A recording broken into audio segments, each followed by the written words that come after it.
Hey game makers! Immediately following the thing I just recorded for yesterday, I thought I'd go through and do an actual devlog for chapters 8 and 9, I think, are what we're doing.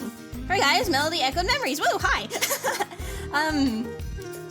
Okay, these two chapters actually do things a little bit. Like, it's not, okay, well, chapter 9 was just like one giant cutscene, and, chapter 10 we did a dungeon. Okay, so this section of land here, it's pretty much just cutscene. This is entirely cutscenes. This is also entirely cutscenes. Here we go on an adventure, and this is more cutscenes and a little bit of adventure. This section is very cutscene heavy, and half of this is. Actually, in the following chapter we're going to be doing, get to go back to Parallels, but I remembered, because I actually played through this, that, I actually have this, like, side quest that you just go to Flame to do. You get one of the bromides for it. Bromides, picture things that you collect in this game. Anyway, where are you? You are here. I expected to find it after saying here. Flame falls. There we go. Oops. That's there. Okay. So there's actually the side quest you can do that has marginal relevance. You get to see some characters you didn't, you haven't talked to for a while. They show up and are like, hey, let's go plot. Basically, it was put in because the last section was just so cutscene heavy, and the next section is just also so cutscene heavy that I figured the players would need a break and want to actually go do, like, adventuring. So that's what we ended up doing, for that, back in the day. I'm still gonna put that in. I like it. So yeah. It's a good break, but that's why there's just this random side quest. The characters literally show up and they're like, hey, so I know the plot's kind of going now, but do you want to just, like, bail and do something else for a bit? Kira's like, oh, yeah, we should do that. It's the player's choice, it's completely optional. You can just continue with the game, but it's a lot more cutscenes in the next part. So, yeah. As far as this thing, I didn't open my notes. Hold on. So, in, chapter 8, one of the characters kinda has some issues they need to work through, so the characters go off on a quest to save their butt.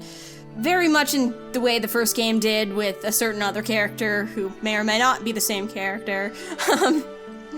That was pretty much chapter 8, I think. And, there's a lot of dialogue at the beginning of the chapter between Akira and Zephyr, and it's just, like, so forced in the original. It's just, like, so derpy. It's derpily written. So, I ended up just, I didn't change it, but it's definitely written to be less, like, forced drama. I hate forced drama in, like, anime and shows and TV and just, well, life, too. Life definitely hate forced drama. But, I'm not good at writing it. I'm very much a pacifist. I don't like getting involved, so it's really hard for me to write drama. Even in my own life, when things go wrong, I'm usually the first to be like, you know, I'm sorry this happened. Can we, like, still get along? I'm probably in the wrong. I'm sorry. Yeah, I'm Canadian to a T for that.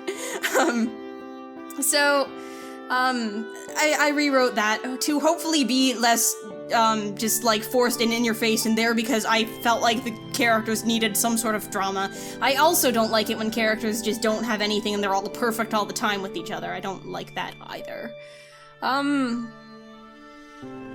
I mentioned that in the previous episode, where the bromides now have guides that are all nice and have graphics and are pretty. So this is kind of cool. It's pretty much set up in the same way it was in the original, but, let's see. Cronin's Fortress Hideaway, I guess. So, hold on. I think I need to turn a switch on, or not. I guess I don't. The song is just so upbeat. So, okay, I have this fortress of bad guy-ness or something, and, you have to use, a thing to get through it. Akira's magic, actually. Yeah. So this has been just better written from the first game as far as it goes. You have to go through the right anything, otherwise you get dead. I don't think you really get dead, I think you just get zapped.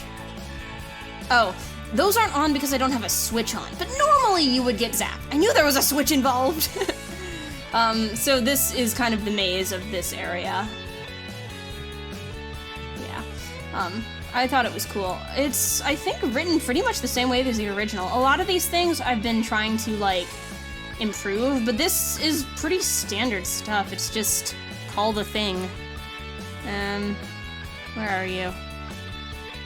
No, we're not in the ruins of Terralals. Spoiler, we go back to Terralals at some point. Not really, yeah. You.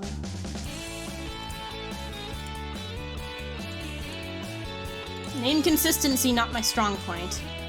Oh yeah, I had to modify this map a bit. I wanted to make it a bit smaller. It was unnecessarily large. Yeah, so it's basically the same. It's, yeah, pretty much exactly the same. But it's cool. I really liked this dungeon. It's one of my, favoriter ones. More, I don't want to say good, because my dungeons are subpar in a lot of ways, but this one I liked that it actually had a thing, and that's something I tried to do with this game. I wanted it to, have not really gimmicks for dungeons. I actually hate dungeons in most, if not all, games I've ever played. But a lot of them are just, the puzzles are so dumb. And I'm not talking, like, easy, though they are. They're just like, why is this fun? I at least found this one kind of fun. And I like that. I actually had to, like, interact, and it wasn't just click a button, and so I had to go to the right wall and find the right way. It was fun. For me. Anyway. What is wrong with my throat?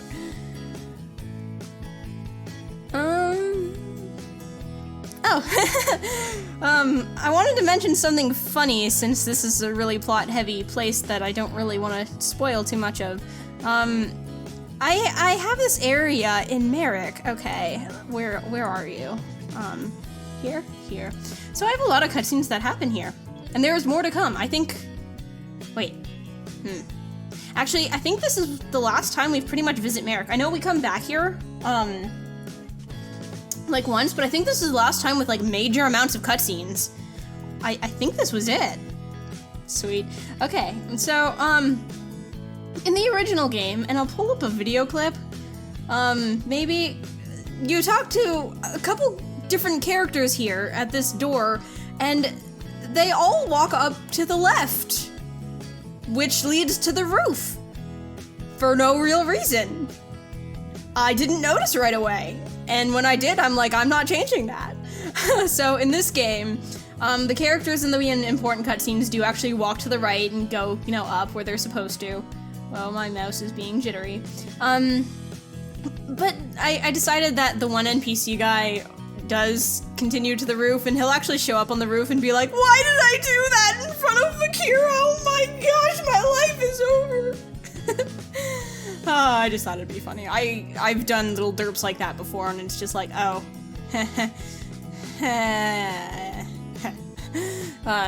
So yeah, that's a thing that's been resolved now. Oh, this is actually cool. This requires actual gameplay. I'm noticing that this video is being very bland with me, so I'm probably going, wow, my mouse.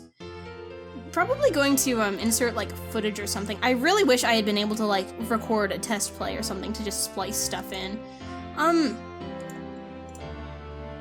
think I should be able to check it here. So, MV by default does not let you use a lot of buttons. There are things to retcon this. There are plugins that let you do extra keyboard keys. There are plugins that let you bind extra keyboard keys to the controller, and I noticed a lot of them don't really like to play nice together. Actually, we're gonna do this in game mode. I have a couple costumes on Akira I don't want y'all to see yet. So, I added a quick button. Okay, and I actually need other party members to test this too, because I am scatterbrained. Sure. Team A, sure, sounds great. Okay, so, Normally, I have page down, I believe, or L or R, one of them, set to trigger, I think it's break times. Right now I have Alt set to trigger the INSs. I'm probably gonna change that because Alt kinda is screwy, but I have very limited buttons to, do. So, the other one, page up, or the other L and R thing, that toggles between your party members. That's fine. So I, decided I wanted more buttons. So I actually added a quick button that you can change the page up button to do different things. You can actually have it set to toggle the encounter rate. So it'll bring up a thing, when you press the page up button, when you have it set. I thought it might be helpful. I have exit markers. I tend to lose myself sometimes, so I turn them on. Do I not have them here? Ignore them. Again, I was testing a shop thing. Do I really not have them here? Wow, okay then. Huh. Hold on. I'm gonna make a note of that. Merrick needs more exit markers. I think it's like this one map, probably. Either that or I didn't toggle the button right. Something that won't accidentally trigger a cutscene. This one shouldn't, actually. I think. I hope. Oh, I just remembered I was gonna say something in the, there we go. I can't believe I missed the one map I was testing on. It's always like that. You go to show someone something and it just won't work, you know? Like, absolutely not. So, yeah, exit markers. I'm not sure what other buttons I'll toggle to this. And then just leader swap. Hi guys. You know how I wasn't gonna, do this in test play mode? Well, whatever. So yeah, I thought that was really nice. I'm thinking maybe the here icon and then just have it like show over your character kind of thing. I think it'll be fine. I might put that in.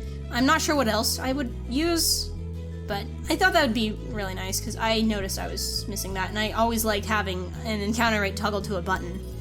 I'm not sure what else I would use, but I do like that. I can't believe I got that in one. So I was going to say, the last video was one where I went through and basically said, wow, am I back on a basically fix? I've got to stop that. Ugh, it's the end of the world. Okay, so, it was established in the previous episode that we're about at the halfway point for the game, minus things I haven't actually started yet, like the other voices and the skills. I wanted to point out that through the progress of this game, I've had 2 hard drives die on me. My main project's drive, which was a total thing, worst thing, I have a whole devlog about it, or maybe 2 of them. But I almost lost everything, and then I didn't because I am insane and back up everything multiple times. Let's just make a backup real quick. So, yeah, and then my current drive I'm using for backups wants to start dying on me. Now, given this is my second oldest drive, it's been on 8 years, not straight, but a total of 8 years. I use it daily, constantly. It's fine, but yeah, 2 hard drives during this game. I mean, I thought the last game had this beat with everything going wrong and me being super depressed while working on it. No, this one is just all of my tech stuff wants to break. Oh, it's the worst. I mean, it could be worse, but it's the worst. Okay, let's see. So yeah, that's a thing. Luckily for this one, it was only my backups drive. I didn't have anything important really on it. It didn't immediately die. It's still active. It's still plugged in because I haven't disconnected it or anything, but it's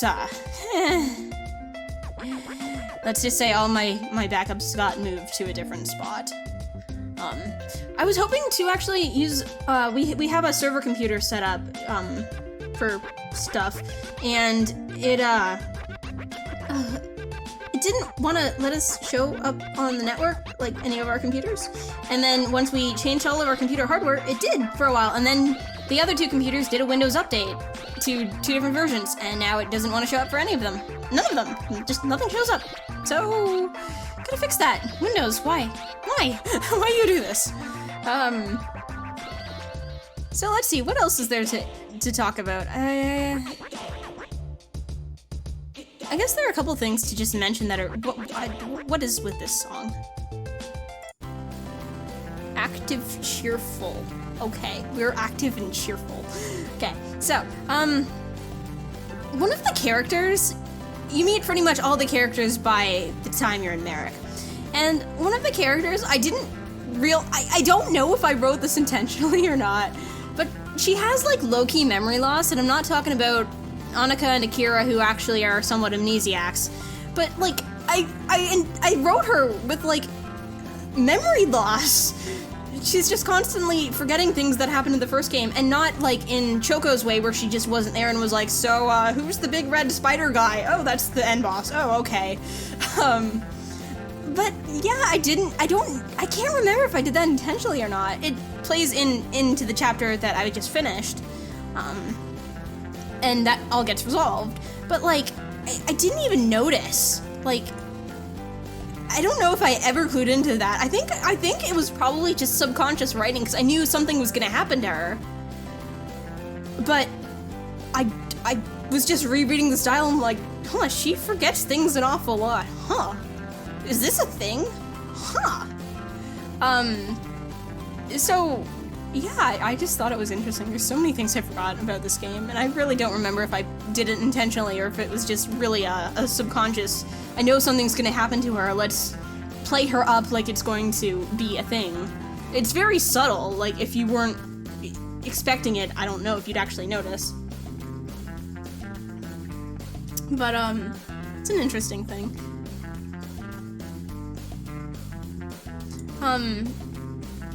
So, I think this is pretty much the last note. This was kind of just a jumble of random stuff, I guess. It's just, I don't know.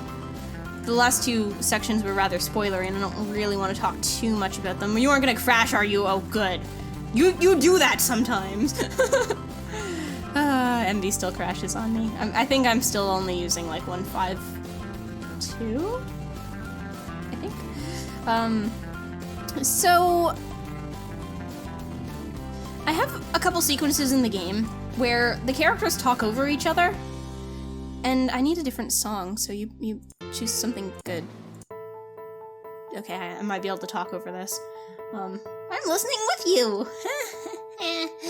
Okay, so I have a couple scenes in the game where the characters talk over each other. It's 2 message boxes going at once. Doesn't really work for a voice-acted game. It didn't really work in the original. I just thought it'd be cool. So all of those kinda got just written out in order. Shoot, I can't show that. That's spoilery. I'll show one on the screen. And, so what I ended up doing is just either separating the characters so you clearly know kind of who's talking and sort of just sequencing it a bit more, or using a pop-up text plugin. Oh, I don't know who it's by. Galv. Yeah, Galv. I thought it was Galv. Or just using that in places where, well, for lack of a better term, Akira is going crazy and other people are just talking to her in her head. Akira, I love you, honey, but you're so crazy. So, a lot of things are being revised for that, and I had another thing on this note that I forget. Oh, okay, so, this game, okay, like in the first game, you can name a couple of things. In the first game, it was Akira's familiar cat person pet thing, and that's fine, and you could also name the airship. In the original GM2, you couldn't actually name the airship, it was just, it had its own name. I'm probably gonna make it so you can name it. And also, ugh, excuse me, I'm sorry. So, this NPC I mentioned, Kato, oh, there. So, this guy, he, you can actually name him in this game, and that's all fine and great. Except, naming things and voice acting don't exactly mix. I've seen this handled a couple different ways. I've seen games just use the original name for the voices, and just use, that, and you just, the text that you read doesn't match, which bothers me a little. I don't like that route necessarily. Another route that I've seen people do is using, just not using a name at all, just blanking it out. Like, just ending the sentence before their name is used. Another solution would be to just not use the name at all. Like, you name them and it's like, oh, that's a stupid name. Oh, okay, well, fine then. I think that might be the route we end up going. In the original, a lot of people just refer to him as, is that a spoiler? I mean, he has cat right in his name. So, I might do that, just not have his name mentioned. I know in the original I couldn't use his name in the, mailbox plugin, script, sorry. And, I can now. But, I didn't mention the mailbox. Have I ever mentioned the mailbox? Okay, well, the mailbox is all done, so 100% there. Unless I add anything for the epilogue quest, which I might, because they didn't have any in the original. Anyway, back to names. So, the other thing I've seen is games where they just refer to the character as something else that isn't their name, like New Kid, or something to that effect. That is also an option for this game that I'll probably end up doing. It's either that or just not use the name at all. For the airship, it's not really gonna matter. It's probably just gonna be a thing to show on the name screen, or when on the save, on the menu screen, I guess. But definitely for the one character that actually gets a name, that's going to be a problem. And that's something I've known about. I've been thinking about that from long before I started this project of how I would handle that. But I'm getting closer to the point where he gets introduced as a character. So I've been thinking more about how I want to handle that exactly. So it's probably going to be either referring to him as a different term, or just not saying his name even though it's written in the text. Something like that. Now, one real quick last thing. Shoot, I'm not sure where my stairs are now. They're up here. Let's just search for stairs. Stair. Because I'm not sure if you're labeled as plural. Really? No? Nothing? Is it because you aren't branched out? Is that what the problem is?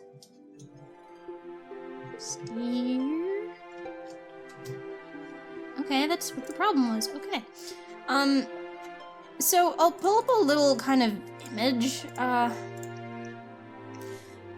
when I was doing my little run-through of the old version of the game, it reminded me that I have a lot of characters.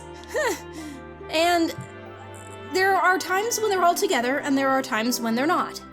And there are times when some characters aren't accessible, and there are times when you just have literally everyone accessible for any period of time.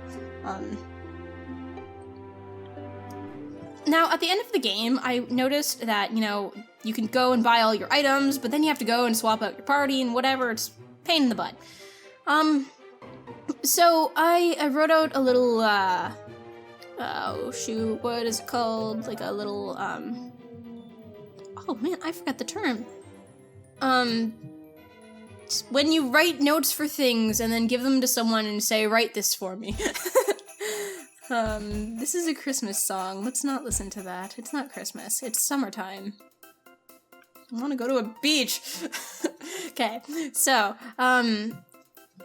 I'm not entirely sure if I'm going to be able to do this, or how it's exactly going to work. I've gotten a bunch of different ideas, or thought of a bunch of different ideas, and I haven't been able to get them all to work properly.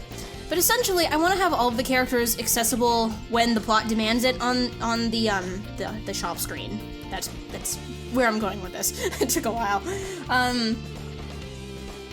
So I'd like it to show your like 4 characters and then everyone else in some aspect. The issue is well, it's hard to write, but how do I say this? I also wanted it to be able to equip from the menu. I know Yawnfly has a plugin for that, but I am very much a minimalist and don't actually like too much things going on in my menus. I feel like with a sword, you probably just need to know how big your attack's getting after you equip it. You probably don't need to know the rest. Some games, it's really beneficial, like games with a lot of in-depth mechanics for that kind of stuff. For my game, no, I'd prefer my little character graphics that take up way too much room. But, I can't access the equip menu for characters I don't have in my party. So my idea was basically, well, let's temporarily add the characters to the party, like in the reserves, kind of like this, where they're just all here. Which is fine, except it doesn't really work, because if I have less than 4 characters, I need to add in exceptions for those, and so that idea doesn't really pan out. I'm sure I'll think of something. It's just gonna be a pain.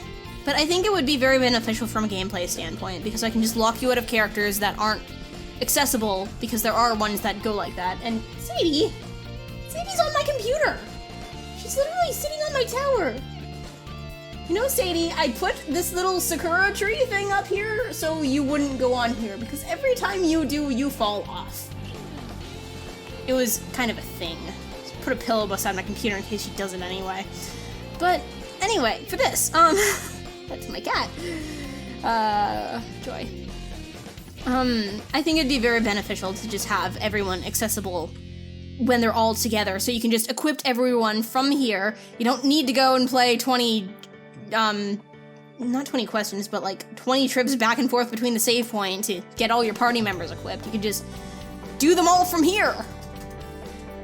That's my hope, anyway, that I'll be able to do. We'll see. So yeah, I think that's about it. I'm just listening to this nice calming song over my very, very talking fast voice. Thank you very much for watching. I guess that's it. That's pretty much all my notes for this month. Thank you for helping me find those exit markers. I forgot those weren't in here, I suppose. I'll see you later, gamers. Love you, bye!